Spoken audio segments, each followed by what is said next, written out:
About as you expected. Al Lawson, redrawn district. Instead of going from Jacksonville to Orlando, it's now Jacksonville to Tallahassee. Al Lawson served for 28 years in the legislature, very well known in Tallahassee. Very well liked, very personable, did very well in the Channel 4 debate at Jacksonville University, which helped him win the primary. He was expected to win this district. It was drawn in favor of a Democrat.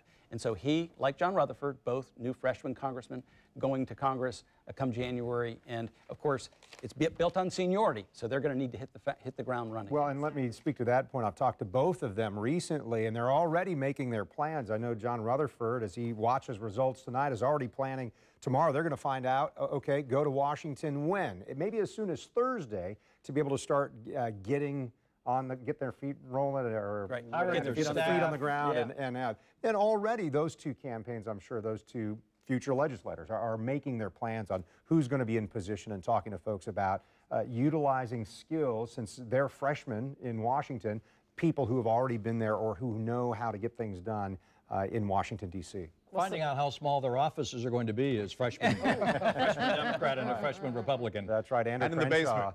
Yeah, in the basement, Bruce said. Andrew Crenshaw had a great office, had been there for a while. That's not going to be on the rental block for those new congressmen there.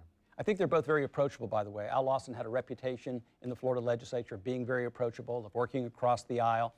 I think that will be a refreshing change in Congress. A lot of concern, though, that he's not from Jacksonville. We're so accustomed to Corrine Brown being from Jacksonville. Clearly so. If you're concerned about funding for deepening the port in North Florida, if you're concerned about transportation dollars, if you're concerned about Mayport and the military bases and carriers, you've got to have someone who understands the priorities of Jacksonville.